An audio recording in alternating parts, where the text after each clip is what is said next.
Hey, thanks very much. And Chaos, welcome back. Um, ahead of this one, your opponent Pereira, he said he has 43 weird moves to show you in this fight. I imagine you don't plan on giving him a chance to show nearly that many, but what are you expecting from him? Because his style is, to put it lightly, pretty out there. Hey, ain't no telling, man. It's a fight, man. I'm just about to adapt to whatever he give me. Like I say, for everybody, he make a mistake, he got to pay.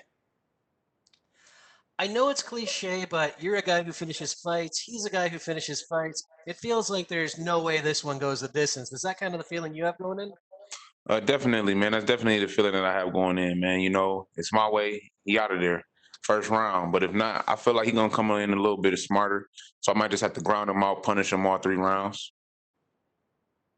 And you said in an interview recently that your last opponent, Abdul Razak Al Hassan, was actually more dangerous than Pereira. So I know you're not looking past him, but what about Pereira makes him any less dangerous? I mean, you answer that question. I mean, think about it. When you compare both of them two, you got Razak. 10 first round knockouts. 2 losses. I mean, the resume speak for itself. Fair enough. And last one for me, you're one of the fighters who in 2020 has had a really solid year inside the cage. What's been the key to success, especially with everything going on that could be a huge distraction, but obviously hasn't been for you? Man, just my mindset, my work ethic, and just God just keeping me strong, man, through it all. All right. Well, best of luck this Saturday. Thank you. We'll take our next set of questions from Nolan King with USA Today. Hey, Chaos. Appreciate the time, man. I know your last fight was your second fight, and you got knockouts in both of them. But I felt like the last fight really put you over for the fans. It got you a lot of buzz. Have you felt the difference coming into this fight, that maybe there's more eyeballs on this one? Definitely, man. I was a co-main event my last fight, and I shined, and I took advantage of the opportunity when it was presented in an extraordinary way. And now, I got a gamed opponent, another seasoned opponent, and it's just I'm about to shine again. You talked about his style. Did you have to do anything different to prepare for somebody that's going to be doing backflips and all sorts of weird stuff off the cage, or do you just try to focus on what you're supposed to go out there and do? I just focus on what I'm about to go out there and do. I adapt to whichever fighter I'm in there with. And this guy, I just gotta do me.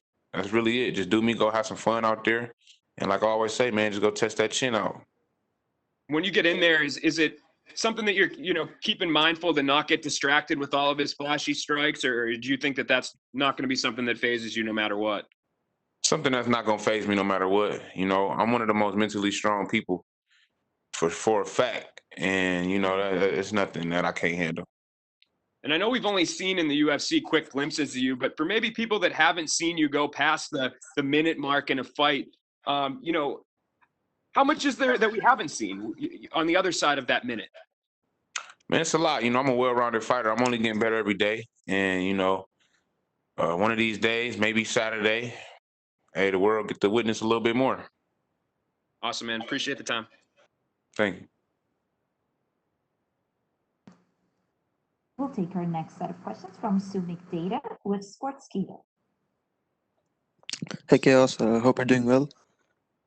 Yep, pretty good. When this fight was first announced, everyone got excited because stylistically, both you and Michel Pereira are very fancy fighters. And given your impressive run in the UFC so far, is it safe to assume that we're about to witness another quick fight this weekend? Man, I'm not I really can't speak on the future, but hopefully so. Hopefully so, man. I know I put the work in, and I just know that it's a fight. I know it's a fight. At the end of the day, like I said, he come in here doing all that crazy stuff. He got to pay, and in a brutal way. And speaking of this weekend, your opponent, of course, has also caught a lot of attention with his performances so far. What was your reaction when this fight was first announced, and what do you think of him as an opponent? I mean, I feel like it's him as an opponent. I think he just like anybody else, man. He a human being. He in my way. That's how I look at everybody. You in my way. If you sign that contract, you feel like you can beat me. I'm gonna show you otherwise. All right. I also got to ask you this. The main event for this week is a welterweight fight, and you rising through that division. Do you have any predictions for Wonderboy versus Geoff Neal? No, sir. All right, fair enough. Last question for me. You're still relatively quite early in your UFC career, but you've had made a lot of noise with your winning run. Heading into the new year, what would your goals be for 2021?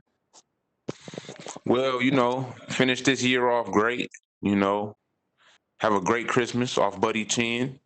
And relax a little bit, probably a couple weeks, and then just get right back into the gym, man. One of my teammates, he about to fight January 23rd, so I got to get back to helping Joaquin as well in the gym. So I'll be right back to it. All right, I wish you all the best for this fight. Thank you so much. Thank you. We'll take our next set of questions from Damon Martin with MMA Fighting. Hey, Chaos. Kind of playing off an earlier question about showing more of your skills. Obviously, you can't predict you're going to get a pair of 30-second knockouts to start your UFC career. But is there any part of you that almost hopes you go deep in the first round, deep in the second round, just to show you have more weapons than just that that quick knockout power? I mean, not really, man. I'm really just getting started. This is only the beginning for real. So, I mean, if I can go ahead and get it over with in a minute and 30 seconds and 20 seconds, why not? Down the line, I'm gonna have those wars. But right now, if I can get it over with soon, why not? When you talk to the greatest knockout punchers of all time, they always say they don't look for the knockout; it just comes to you. Has it been that way for you these past couple of fights? You're not out there seeking it, but it's just kind of worked out that way. Definitely, I agree. Definitely, that's definitely how it is, man. I go in there and I just take advantage of the opportunities when the opportunity presented. I go in there and I'm like a sniper. A lot has been made about Michel Pereira, his kind of crazy wild style, but a lot of times that crazy wild style is flashy and it's good to look at, but it can also put you in some compromising positions. You kind of get yourself out of position, and kind of sticking to the basics always seems to work. You feel like that's a big part of this, is just not really paying attention to the flash and flare and just kind of sticking to what got you here. Definitely, man. Definitely. Like I said, it's a fight. I'm gonna just keep it simple. Just keep it simple, man. Fundamentals. And when you have two really brutal knockouts like you did in your first two fights in the UFC, immediately the expectations start. What's he going to do this time? Can you do it again? Those kind of things. How have you handled that, and how do you prepare for that in a fight, knowing that everyone's watching, kind of like Joaquin Buckley, getting that viral knockout, and then immediately, what's he going to do next? And Joaquin went out there, did his work, still got a great knockout, but didn't seem to let it affect him. Is it kind of the same thing with you here? Yeah, man, it's never no pressure on me. All I got to do is just go out there and win. That's the main focus. Just go out there and win. That's really it. And last one for me, so much gets made about when you start a win streak in the UFC, and you're on a much longer win streak than just the UFC, but when you start picking up these high-profile wins, is making the rise up the rankings. In terms of balancing in your head where you're at, coming out of this fight, like, do you feel like this is a fight that's going to get you toward those fights? Or does that even matter to you right now? Excuse me, what was the question again? The last part about in terms of getting in the rankings. Oh man, no man, it's gonna happen. It's inevitable. So it's really no rush. Thanks, Khaos. Yeah. We'll take our next set of questions from Cody Cruz with For the Win podcast. Hey, Khaos, how you doing? Can you hear me? Yes, sir. Good to talk to you. Thank you for your time.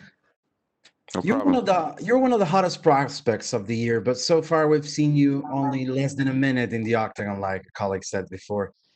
Is this a fight where if we go 3 rounds, what new aspects could we see from you? Man, just you can see man, that my gas tank stay on full for one. For two, just how I handle adversity if that happens. But just so much more, man. Y'all just gotta wait and see come Saturday. Fair enough. In all of your fights, including this one, You have taken only a month's notice and to prepare for the fight. How long would you ideally need to prepare for a fight properly? I mean, really, I'm always ready. Like I said, when you stay ready, you don't got to get ready. So when they call me for 2 weeks, when they call me for 3 weeks, and anything like that, I'm always ready. But I say ideal. I mean, if it ain't broke, don't fix it. 2 weeks or better. I mean, But as I continue to progress in this sport, continuing to get them top 15 or top 20 guys, or top 10, of course I'm gonna need a little bit more time. But you know, I really don't know, man. I just stay in shape, stay ready. And regarding how often are you fighting right now? How many times would you like to fight in 2021? And it just all depends on how the fight goes, how my body goes. I always listen to my body, but if I continue to knock people out, shoot, I'll fight every month if possible. Absolutely. Final question from me. Is there anything you would like to say in this time of the year to the fans? This is the last event of the year. This is going to be probably the last public address that you'll have through the company. So if you want to share some holiday greetings with the Uh, fans, that would be amazing. I would just say to everybody, keep your head up, stay safe out here. Yeah, that's it. Thank you, sir. Best of luck on your fight. Thank you. We'll take our last set of questions from Gabriel Gonzalez with K-Type Press. Hey, Chaos. I just had one final question. When you've had quick finishes like these, 30 seconds your last two fights, when you go back to the gym, how do you gauge your growth as a fighter? Because obviously there's not a lot to go back and study that you actually got to put into practice. True, true, true. But I just continue to just get better, man. I could feel it. When you in the gym every day and you working on technical stuff, and you putting it into the toolbox. Like I know what's going on. I know myself. I know when I'm getting better. Even though I went out there and I got it over in 30 seconds, and I'm right back in the gym. I'm not out of shape. So, hey, the work always will speak for itself in the end. Hey, thank you and good luck. Thank you.